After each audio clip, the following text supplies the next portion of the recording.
How many in this room? First off, can we tell the band thanks? What a great time of worship that it was. Show of hands, how many of you just are naturally great with directions? You're like, when it comes to, okay, that ain't me. Okay, cool. Robert is, okay. Who just, Brian, you are just kind of naturally good at directions, okay. So how many of us, does that, either you're in one of two places then at this point. You're either, I'm okay, or you're like me. I'm in a category all by myself. I am no good at directions. Like, here's the thing. It's like an existential crisis every time I have to get on a freeway and it's like east or west, north or south. I'm like, how do I know? No, how would I know which direction to go? Yeah, well, and then the worst part is somebody just giving you directions and they say, so go north on 3rd Street. I'm like, dude, you're doing too much. I don't even know what north on 3rd, is it left or is it right? I'm no good. Yeah, exactly. Tell me to turn at the Red Barn. If you hit the train tracks, you went too far. That makes sense to me. But I'm just no good when it comes to directions. So much so, I was still living in Dayton, Ohio, where I'm from. I had been gone I was at the Dayton International Airport. I had been gone for a few days, parked my car, and then now I was coming home from the airport. In order to get home from the airport, you got to take Interstate 70. It creates one of those crises in my life, and that is east or west, 70 east or 70 west. And so I took 70 west. I should have taken 70 east. You would think, here's the thing, I'd only been gone for like a few days. You'd think heading 70 west that I'm like, this doesn't look familiar. I think I must have been thinking like, wow, they've done some renovations since I've been here. And so I didn't know I took the wrong direction until I saw the Welcome to Indiana sign. Like, I'm legitimate. When I saw Welcome to Indiana, I was like, oh, it must have been east. Okay, now, so I had to go back an hour out of the way. I'm just no good when it comes to directions. I told you the story. Me and Rick, my buddy, plays drums with me. We ride motorcycles sometimes, and somehow we knew we were taking the long way to Tahoe. We wanted maybe by the time we stopped and had lunch, it was going to take like 3.5 hours. But I've told you the story before. In 9 hours. 9 hours. We actually stopped for gas when we were an hour off course, filled up, had a Red Bull, got back in the motorcycles, and then ran till we hit a dirt road. I pull over, and Rick says, "Are we lost?" And I was like, "Bro, what is it?" No, the directions said go till the road ends. No, we were completely lost, had to turn around, had to go over 2 hours back the direction we came just so we could get to Tahoe via the Sonora Pass, which is completely out of the way. I'm no good when it comes to directions. Guys like Ron Quinn, where's Ron? Is he in here? Dude, you just seem to always know where you are, even when you're somewhere you've never been. Some people are like that, but then there's people like me.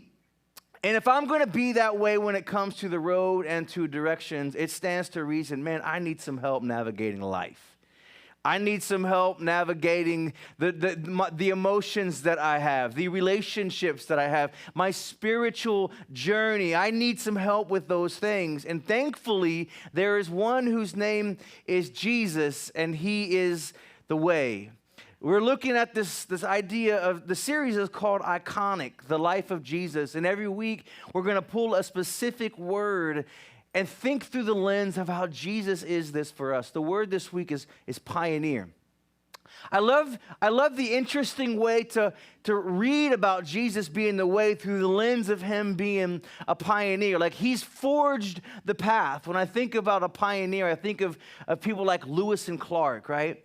In the early 1800s, the United States spends $15 million in the Louisiana Purchase, and they're like, we don't know what we bought, so you guys go find out. And in my studies this week, I kind of rabbit holed the journal entries of those two men as they just sent back saying, this was where you should go. This was impossible to pass. These people were friendly. These people weren't. They were forging a way that many, many years later, you and I would be the beneficiaries of. We had pioneers that went before us. And Jesus, today I want you to know that he's your pioneer. He's made a way through whatever it is that you're going through. We're going to sing about that at the end of the message, that we have a way maker, one who lights up the darkness, one who makes sense of the senseless.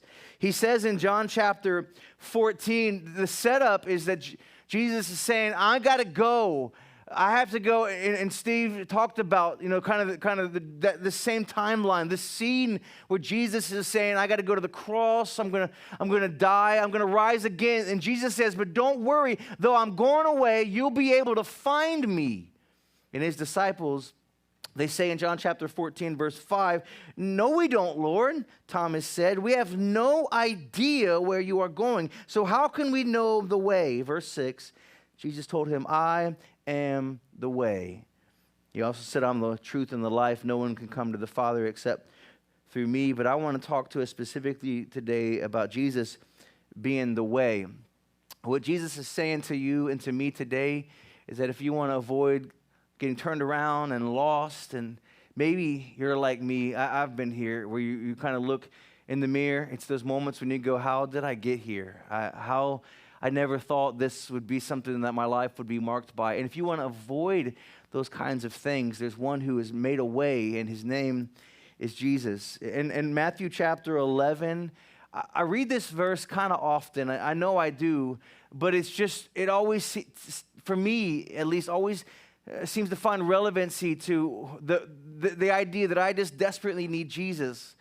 Like I've tried other ways, and though I've tried other ways, there is one who just seems to always just have a way of meeting me and making sense of whatever that I'm going through. And that's what I hope that you'll leave here today with, a deeper understanding of maybe a hunger and a thirst for this one whose name is Jesus, that wants to show you the way. And he says in Matthew chapter 11 and verse 27, I'm going to read it out of the Message. I just like the way it reads. He says, the Father has given me all these things to do and to say. This is a unique Father-Son operation coming out of Father and Son intimacies and knowledge.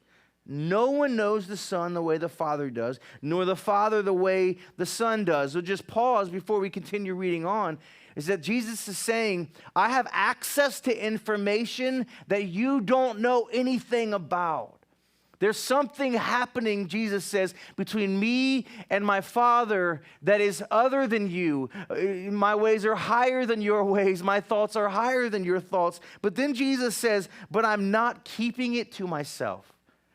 Like, isn't that interesting? Like, Jesus knows secrets are no fun. Secrets hurt someone. And so he says, I'm going to let you in on this secret. If you come, I'll let you in. I'm not keeping it myself. I'm ready to go over it line by line with anyone willing to listen. Here's the part that I quote often. Are you tired? Are you worn out? Are you burned out on religion? Come to me, get away with me, and you'll recover your life. I'll show you how to take a real rest. Walk with me and work with me. Watch how I do it. Learn the unforced rhythms of grace. He says, I won't lay anything heavy or ill-fitting on you. Keep company with me, and you'll learn to live freely and lightly. He says, I'll show you how to take a real rest. Walk with me and work with me. Jesus is saying, I've pioneered the way. I've forged the path. When I read this, it reminded me of like the times that maybe me and Tyler, he's almost 22 now, but when he was younger, we'd be hiking maybe on high terrain or unlevel ground. Dads, what do we say? It could be your daughter as well. Just walk where daddy walks, right? Walk where daddy walks. That way you know that if I've stepped there and it can hold me, then it can hold you. I want to invite you today to walk where your heavenly daddy walks. This message is an interesting message for me. I find myself, one of the verses that I resonate with a lot as somebody who just communicates the story of the gospel and just shares messages from the Bible each week. I relate a lot to Romans chapter 12 when the Apostle Paul says in the beginning, I learned it in the King James Version. That's how I cut my teeth when I was growing up as a good Baptist boy, but I learned it in the King James, and it says, I beseech you, therefore, brethren, by the mercies of God, that you present your body as a living sacrifice. But Paul says, I am begging you. Other versions say, I urge you. And so that posture that Paul takes, I find myself taking that posture most times when I'm preaching.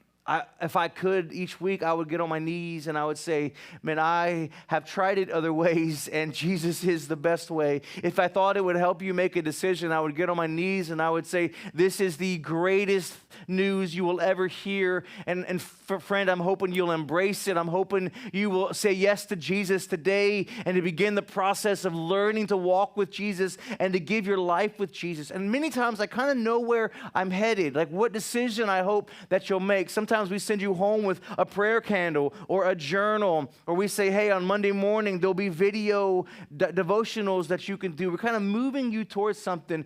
Today's message is unique.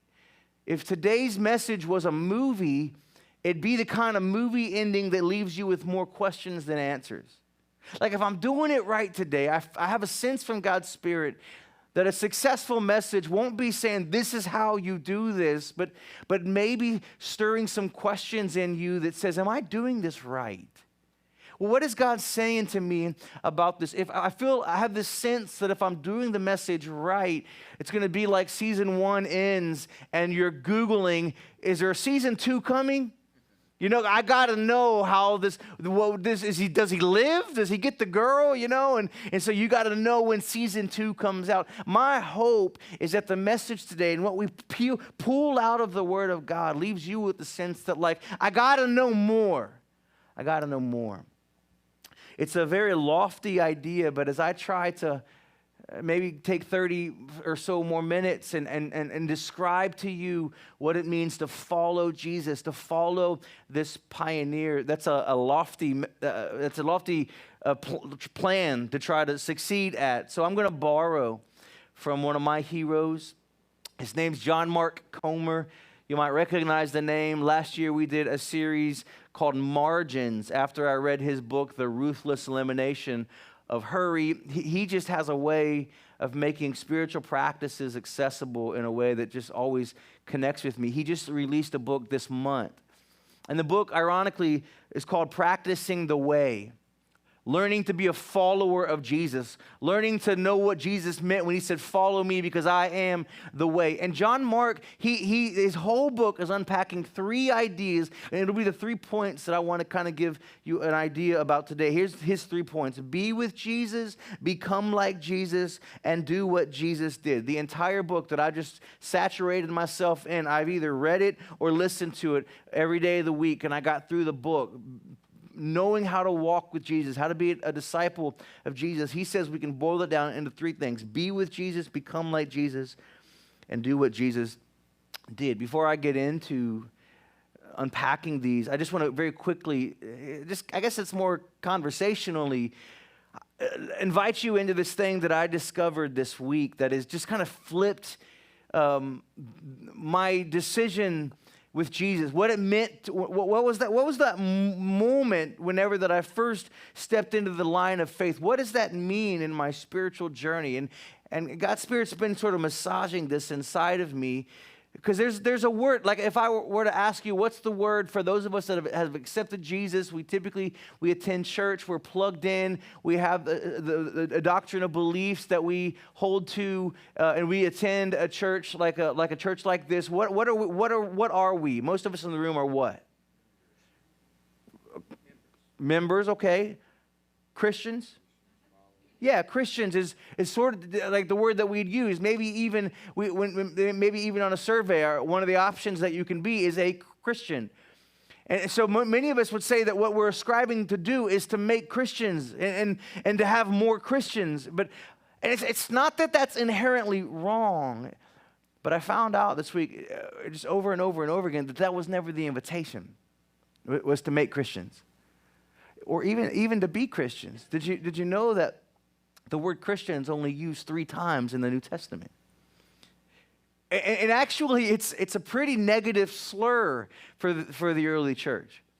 If it'd be like if me and Ed, if I like just looked up to Ed so much, and I started dressing like Ed, hanging out where Ed hung out, and I started talking like him, and you might make fun of me, and you'd be like, "Whoa, hey, what's up there, little Ed?" Like that's what was happening when they started calling them Christians. Like those outside of those who were following Jesus would look at these people that were basically abandoning the law that was laid before them. They were abandoning the ideas that they were supposed to be living by and governed by. And so they're like, okay, look at you, little Jesus. You've just thrown all your eggs in this Jesus basket. And it was kind of a slur. It's translated little Messiah or little Christ. And it was meant to be kind of a slur. It wasn't until the church was established that the church kind of looked at each other and said, hey, you can't beat them, join them. I guess that is what we're trying to be. We're trying to be little versions of Christ. And so they adopted the name. But did you know that Jesus actually never said, be a Christian? He said, follow me. Follow me. And I think what made this week so profound is that my culture and my context doesn't have much room to know what does that mean. You know, I don't know much about Jewish culture and first century Jewish education practices, you know. And so that invitation gets lost on me. I thought maybe I could take just a couple of minutes and unpack a little bit what that invitation to follow me means, because it was a radical invitation.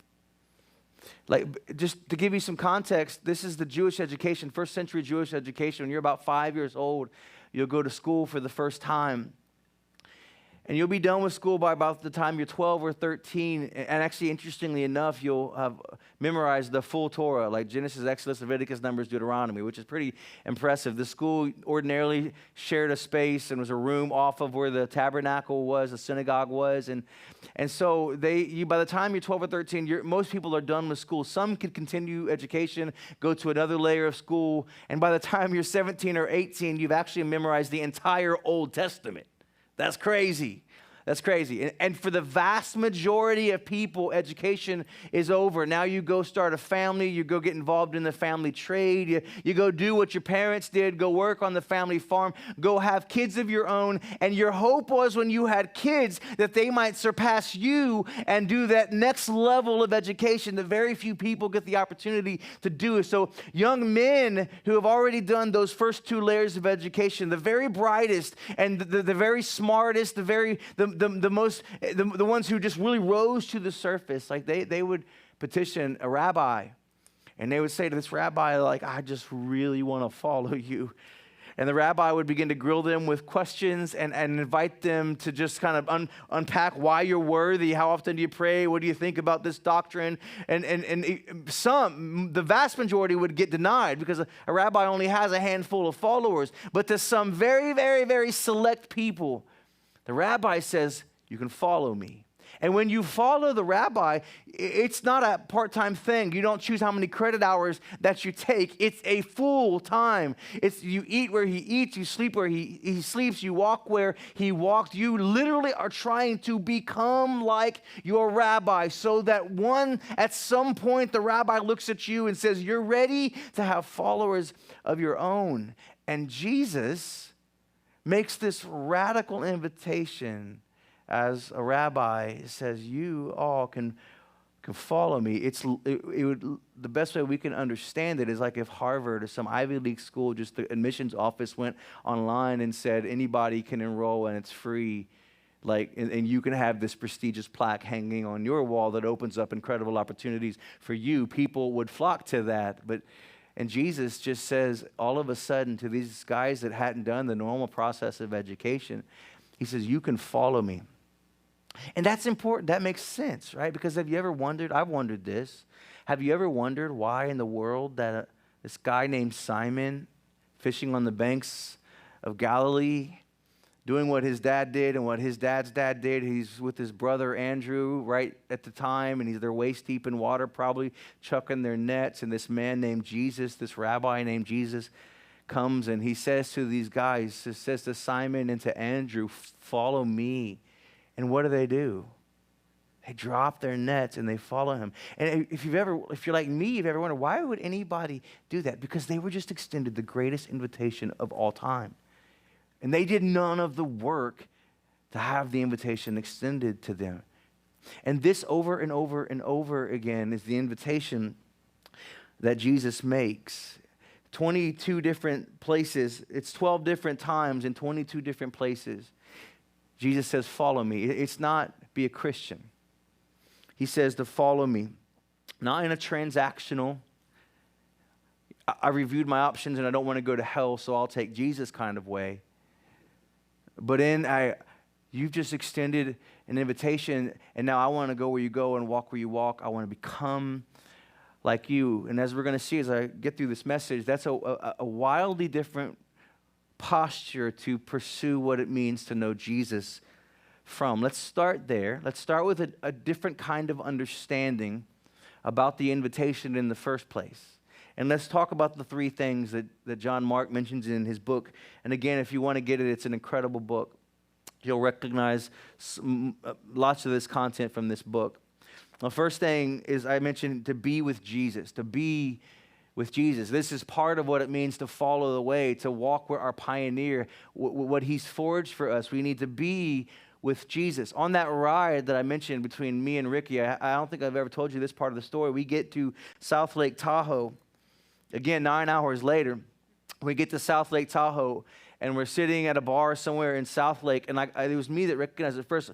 Do it like, and I said, Ricky, this place has got like a gas leak or something. He was like, bro, I was just noticing it smells like gas in here. And I was like, this is not okay. This place is going to get shut down. And we're like, man, this is bad. And I happened to notice, kind of as I probably leaned down a little bit, I'm like, bro, is it us? And so he leaned down and he touched his leg, and his leg was damp with gasoline just all over his leg. He had been riding in a small gas leak near his carburetor. One of the lines in his carburetor was just blowing gas on his leg. And the crazy part was that when I would ride beside him, you know how motorcycle rides, they do like this, right? And so when I would be over here on this side, it was blowing over on me. I had gasoline from his motorcycle on my leg. We were sitting there like a literal bomb that could go off at any point. And I'm going, I think this place has a gas leak. We are the gas leaks. I had been riding with Ricky, and what was wrong with his bike had blown over on me. There's a first century Jewish blessing. Here it is. May you be covered in the dust of your rabbi. A first century Jewish blessing is, may you be covered in the dust of your rabbi. That as you're walking, what the dust of your rabbi is kicking up, you're where he is. And so you just start to wear the places that he's been. To be following Jesus is to be covered in the dust that his sandals kicked up.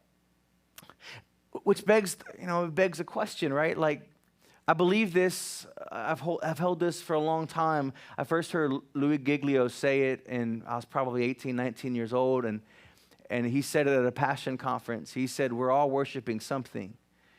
And what he was unpacking is that worship isn't exclusive to Christians or Christ followers. It's not exclusive to the church. It's just that we have corporately decided who the one that we worship is, and we try to all worship the one whose name is Jesus. But worship it's just who you're worshiping is who you give the highest authority to. Who you're trying to be the most like, what you're trying to accomplish the most of. And in the same way, we're all covered in dust, We're all covered in the dust of something. Whatever it is that you're pursuing or chasing, did you know that there's a way that we kind of get covered in that? For some, it's just chasing paper, right? They're just trying to get that promotion or try to get that job, chasing validation or chasing the relationship or maybe chasing the opportunity to have great influence. And so the dust of those things are all over us. And the invitation is that the dust of our lives would be covered with Jesus. I read this verse just a couple of weeks ago, but it's worth reading again. 2 Corinthians chapter 2, verse 14 and 15. Keeping in mind that I smelled like gas as I rolled with Ricky, but thanks be to God who always leads us in triumph in Christ, and through us he reveals the fragrance of the knowledge of him in every place. For we are a fragrance of Christ to God. As we spend time with Jesus, God the Father says, He sees our life, he sees Evan. Evan, you've been with Jesus. You smell like Jesus. I want my life to smell like the fragrance of Jesus to God. that when I come here and I worship, because if you've read Isaiah 1 before, it's a brutal passage.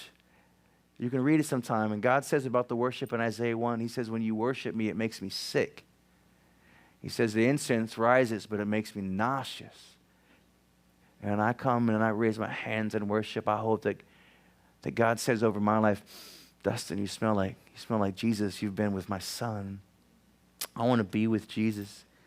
John chapter 6, it's a fascinating chapter. If you're looking for just something to read this week, write down John chapter 6. It's a fascinating chapter. And interestingly, it just reveals how little the church has changed. In John chapter 6, there's this crowd of people, and they're followers of Jesus. They're disciples of Jesus. And they're calling out to Jesus saying, do something awesome.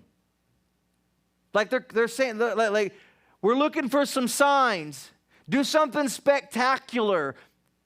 We really want to be mind blown. And then Jesus says, no, you just believe me. They're like, no, how can we believe you unless we want to feel something. We want to see something. We want to be just mesmerized by what you do. And Jesus says, you're just going to have to believe that I'm the Son of God. And it says that one by one, they started just to leave. These followers of Jesus, they began to just walk away.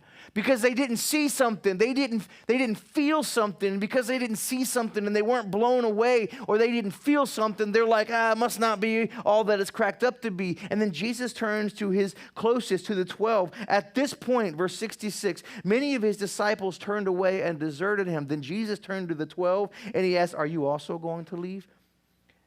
This is like, man, I got to find a place to get a tattoo of this somewhere. Simon Peter replied, Lord, to whom would we go? Where am I going to go? I've tried everything else. Where am I? Lord, to whom would we go? You're the one that has the words to eternal life. We believe and we know that you are the Holy One of God. He's saying, I tried the other things, and trust me, you could do nothing else, and I just know you're the one for me. Where would we go? We want to be where you are. I want to be with you. I wrote this down in my notes, and I didn't really add to it because it was more just a personal reflection for me. I wrote down what are some ways that I'm with Jesus, and the reason I didn't add to it is because, again, I want to avoid this idea that if you do this is what I do, and if you do this, and this, it'll help you view closer with Jesus. I really, truly want to avoid that, and I want to just stir some questions in you that you go, how hard am I longing to be with Jesus? What do I have in my life that just creates the space for me to be with Jesus? So I don't want to really talk about what I do to be with Jesus, though there are some natural things that I've learned make a big difference in my journey with Jesus. But I thought maybe I'd identify some things that I know as dust in my life that when I am with Jesus. And maybe you can ask yourself, does this kind of dust reflect your life? And I don't always feel this because I blow it a lot. I have ebbs and flows in my journey with Jesus. I've never cared more than I do today about walking with Jesus and being known by Jesus, and Jesus knowing the fact, and me telling myself, reminding myself that he knows my name, he sees me, he's called me. I'm aware of that like I've never been before, but I blow it and I ebb and flow in my journey with Jesus. But I can tell the dust of me being with Jesus in a couple of different ways. One, it's like in my level of peace, the peace that I feel. And we've shared often, this church, we always want to be a place that just talks honestly and openly about, especially in 2024, the reality of the struggles of mental health, and be in a space that can have those kinds of conversations openly. And so you guys know I take medication for anxiety. Anxieties can sometimes even cripple me. But can I tell you something, that when I am walking with Jesus, and it's not that I don't have anxiety, it's not that I don't still talk to my therapist or still take the medication, but I don't crumble the way anxiety can do to me if I'm not walking with Jesus. You know, it's like I might still feel depressed, but I don't crumble and I don't spiral because Jesus is my anchor. And so I can tell some of the dust of my life the way I deal with anxiety. I can tell some of the dust in my life in the joy level that I have. I'm a melancholy person by nature, but there's a joy that I have when I spend time with Jesus. One of the ones that I've noticed more than anything is the level of gratitude that I have. The more that I'm with Jesus, it's like the more that I'm just aware. It's like every good and perfect thing comes from the Father above. I have an awareness of that. Like there'll be times, and my wife doesn't know this, but there'll be times if I'm with Jesus and I'm aware of his work in my life, we'll be sitting on the couch together watching some kind of crime drama probably, and covered in our 3 dogs, and I'll literally be sitting there on the couch and I'll just say a prayer. She doesn't know this and no reason to make a spectacle of it. I just go, God, thank you so much for this woman that for 23 years has loved me, and God, thanks for this home. You're just so faithful. I look around and I just see how your goodness all around me. I just feel as if there's a sense of gratitude that permeates my life, and all of a sudden I find contentment settling in. That's the dust of the life that when I know that I am walking with Jesus, may we be covered in the dust of our Rabbi Jesus. Not only be with Jesus, but secondly, to become like Jesus. I mentioned the word Christian is used 3 times in the New Testament. Contrast that with the fact that the word disciple or apprentice or follower of Jesus is used 269 times. It just doubles down on this reality that we were never meant to make this transactional decision of I was out, but now I'm in. I was not walking with Jesus, but I said yes to Jesus. I said, I'll take Jesus, and now I'm in. That was never the invitation. The invitation that Jesus makes is, will you follow me? Will you walk where I walk? What's an apprentice want to do? Like if you're apprenticing for a plumbing job or an electrician job, you don't just know how the science of it all works. You want to know, what time does this guy get to the job? How does he keep his tools? What tools does he need? You want to know all about the lifestyle of what it means to be an electrician. And family, I want to know all about the lifestyle of knowing what Jesus would do as he walks through my life. What would Jesus do? Some of you, maybe you talk to like a retirement broker or your finance guy, and he makes a couple options. He or she makes some options, and you go, well, you're the expert. What would you do? And so they suggest what they do, and many of us would be like, yeah, let's just do that because better than me.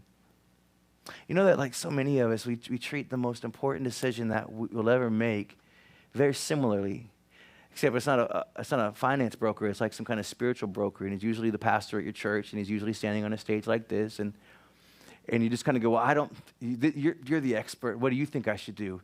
And he goes, you should take Jesus. And he's like, well, okay, I'll take Jesus.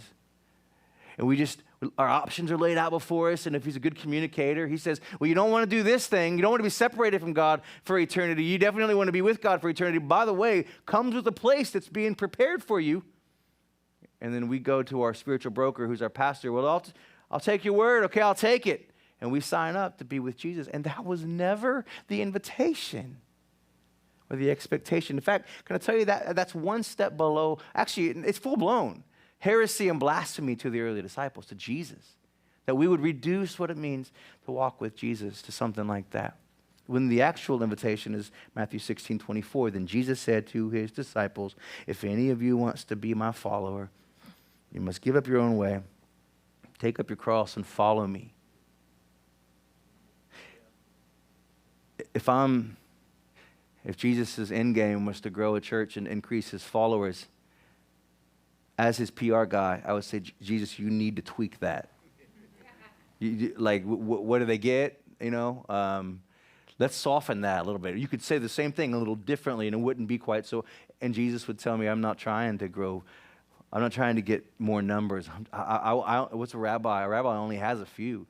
He says, you give me a few who want to have all of me and me to have all of them, and they want to walk how I walk, and they want to sleep how I sleep, they want to do how I do, they want to think, they feel how I feel. Jesus is like, that's what I need. You want to follow me, it means you have to give up your own way, deny yourself, take up your cross, which is to say, I know it's going to cost me everything, but my everything pales into comparison to your everything, and I want your everything, not my everything, so I'll take up my cross and I'll follow you. I read that every year, 1 million millennials every year walk away from the faith. Technically, that's actually, I guess, me. 80, 81 is like the millennial year. I was born in 81.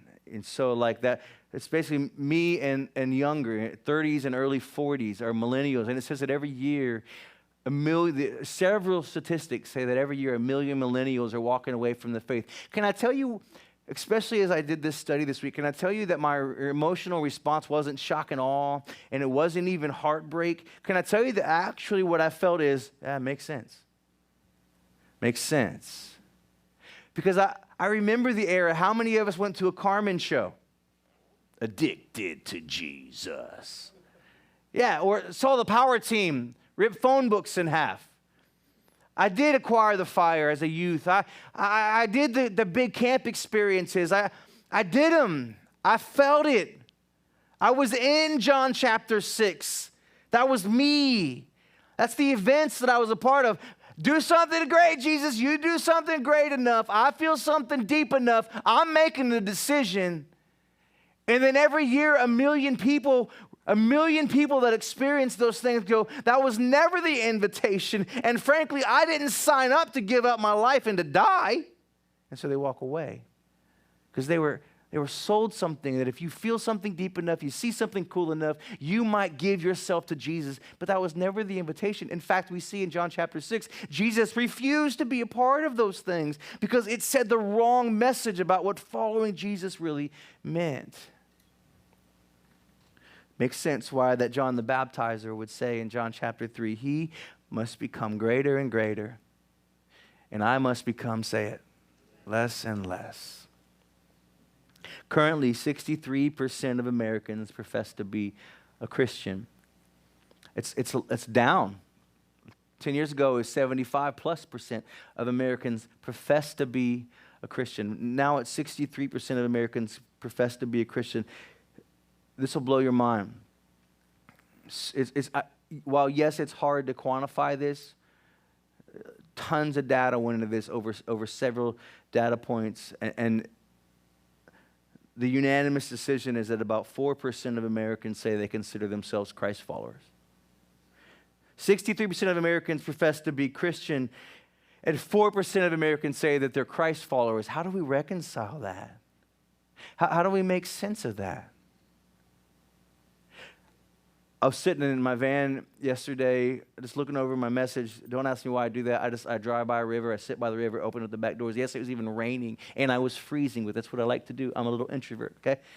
And I thought of this as I was looking over these statistics. The problem isn't a pervading darkness, but it's the absence of a prevailing light.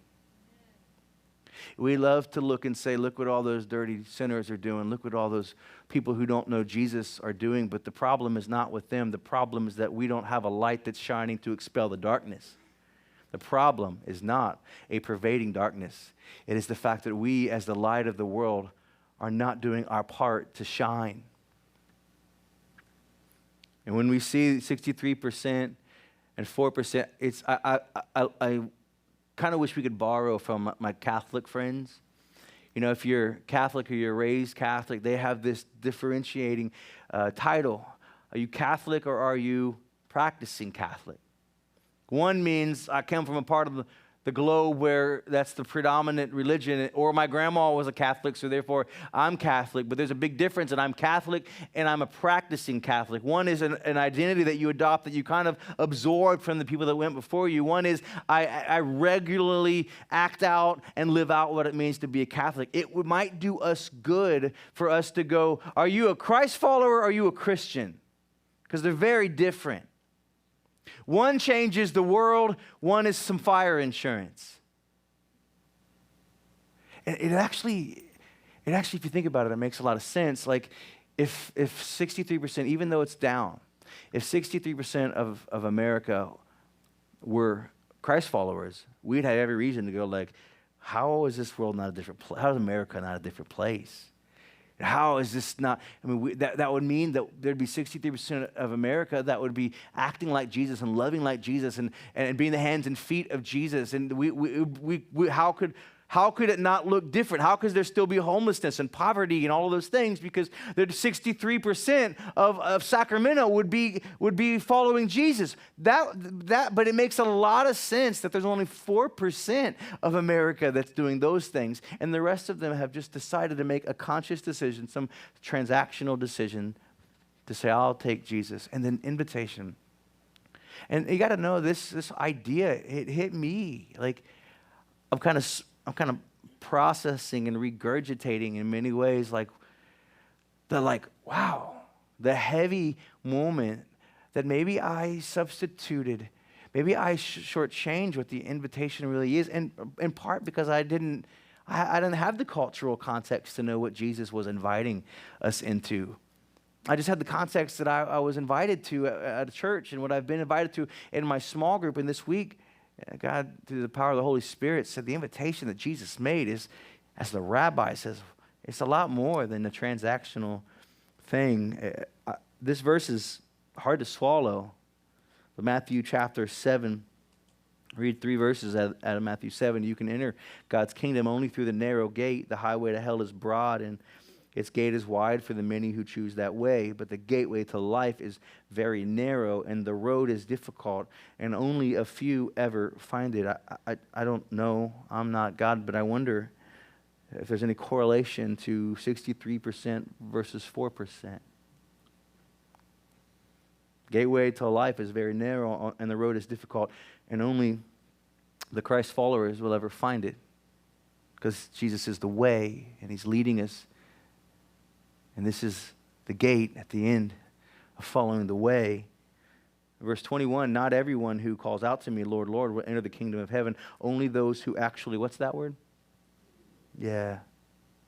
Who do the will of my Father in heaven, they will enter. Brings us to the last point. Be with Jesus. Become like Jesus. And then do what Jesus did. Friend, I get that we're saved from. I get what we're saved from. Thank God. Man, we can sing about it with the hope of heaven that we have. We know we get to see our loved ones forever and ever united with Jesus, the marriage feasts, all these things that we are saved from. But I wonder, on this side of heaven, have you ever asked yourself, what am I saved to? What am I saved to? What because of salvation, because of Jesus, have I been saved to? I think it started as a helpful way to avoid righteous-based salvation or righteous-based, that's like works-based righteousness. But maybe you've heard this, and I bet you I've said something like this before, because again, I'm learning and discovering and becoming, but I got to thinking about what it might feel like for some preacher to say, it's not about what you do, it's about what he did. And if I say that in the right tone, I'm going to get some amens. It's not about what you do, it's about what he did, and that feels good. And amen? Because I think we get the context. What we're trying to say is that he's already, it's through grace that it's all extended to us. But family, it's all about what you do. Only what you do for Christ will last. And James says faith without doing stuff is dead. It's useless. And so it is very much so about what we do. Think through this. Grace is not opposed to effort. It is opposed to earning. Effort is a response to grace. Because of your grace, I can't do enough to say thank you. Grace doesn't stand opposed to effort. Effort should be a natural response from the beneficiaries of grace. It's earning that grace says you can't. There's nothing you can do to earn it, or it wouldn't be grace. It'd be compensation. But grace says you can do nothing to earn this. But we many times think grace stands opposed to doing anything, and it doesn't. Doing what Jesus did makes all the difference. Matthew chapter 16, this the verse after we just read, verse 25, if you try to hang on to your life, you will lose it, but if you give up your life for my sake, you will save it. And what do you benefit if you gain the whole world, but you lose your own soul? The band's going to come, and we're going to sing here in just a moment, but this idea of letting go of my life, forfeiting what I want, this is at the very heart of a follower of Jesus. This is why Simon Peter and Andrew, why they abandoned their nets and they left the nets to follow Jesus, because the invitation was such a radical invitation. It was such an incredible invitation. And this is what Jesus is saying now in Matthew 16. There's got to be an abandonment of our own ways. And what's he say? I actually wrote it down as a quote from Jesus. If you try to hang on to your life, you will lose it. But if you give up your life for my sake, you will save it. This is a quote from Jesus. This is what Jesus is trying to say to you and to I and to the early followers of Jesus, the early apprentices of Jesus, that you're going to be tempted to clutch your life white-knuckled. Jesus says you're going to be tempted to do that. But if you do that, you will have only amassed what you can produce. But if you are willing to let go of your life and say, I'll follow your way for my life, that's how you will actually save it. That's when our life will actually amount for something, and we'll become all that we were created to become. And we shortchange ourselves, don't we? Don't we shortchange ourselves with these little gods? These little rewards when Jesus is opening us up to what will actually matter in life. I'm just here to tell you very simply that for me, and I hope for you, but for me, the only hope that has ever met me in my hopelessness is Jesus. You know, there were seasons of my life where I thought that I was just the man. You know, there were seasons of my life that I didn't say this out loud, but subconsciously I was thinking like, I'm killing it, Jesus. I'll tag you in if I need you. Only for that to come crashing down, and I realized just how much I need him. And then there were seasons of my life where I was just so embarrassed by the man that I had become. And in my 43 years of life, over and over and over again, the only thing I keep coming back to is that there is none for me like Jesus. There's nothing my heart desires but Jesus. And I don't get it right, but I am learning that this is more than a transactional thing. This is I want to be a follower of Jesus. What does that mean for you? What does it mean for you to be a follower of Jesus? Not just a transactional thing, but a follower. In closing, just want to read this quote by a man named Dallas Willard. The greatest issue facing the world today, with all of its heartbreaking needs. Let's just pause there. Don't keep reading. Look at me real quick so you don't keep reading. What a big statement. Like, wow. The greatest issue today facing the world with all of its heartbreaking needs. Like it better be good. Your next statement better be good. Let's see what it is whether those who are identified as Christians will become disciples, students, apprentices, practitioners of Jesus Christ, steadily learning from him how to live the life of the kingdom of heaven into every corner of human existence. I couldn't agree more. If 4% became 10%, became 15%, became 20%. Like if we could learn to transition from just being Christians, checking the box, to saying, I want my life to be marked by you. What is an apprentice? You become literally, the slur then finally becomes relevant to you. You look just like Jesus. You smell just like Jesus. I see you everywhere Jesus is. In first century Jewish world, that was the greatest compliment ever, to have the dust of your rabbi all over you. And I wonder if you'll just consider, what is it that we settle for or exchange for that level of commitment to Jesus? He's made a way. He is the pioneer. He is the one that has said, if you follow me, I will make sense of the senselessness of your life. And my hope and my invitation is that today will be the day where you'll just begin to draw a line in the sand and say, I want to double down on what it means to be a follower of Jesus. Not settle for low-hanging fruit, but to really be a follower of Jesus. If you want to talk to somebody about that, do you mind popping up, Bill? You take that side, I'll take this side. My wife's in the back. Baby, come on down just in case one of the ladies want to pray with somebody. And if you want to talk to somebody and say, hey, this is my struggle in that. This is what I find to be a challenge in that. Or maybe you want to say, on Monday morning, I want things to look different on my journey with Jesus. Or maybe you say, I have never walked with Jesus, but this isn't an I'll take Jesus thing. This is I need to follow the pioneer of my life way because I have a tendency to get lost. Maybe you're spiritually the way I am, physically and spiritually, with directions. I need Jesus. God, I pray for every single heart that's in here. I ask you, Spirit of God, that you would show us your way. Just like the analogy of my boy walking behind me. Show us your footprint so we know where to step. God, some of us likely as they give this message, they're like me and Rick when we're over 2 hours the wrong direction at the end of a dirt road. And some of us are going to have a ways, we got some work to do. There's some consequences of some wrong turns. But thank you, God, that I know because you've been this for me. You walk with me even through that. You don't say many times you don't just carve out a road just as the shortcut. You say, no, we're going to have to go back and we're going to have to relearn this. We're going to have to make some phone calls. We're going to have to make some wrong things right. But you say, I'll walk with you in every step of the way. And God, we as the church, as your church, as their church, and we say, and so will we. We will walk every step of the way to learn to be followers of Jesus Christ. We pray this in your Son's name. Amen. Let's sing.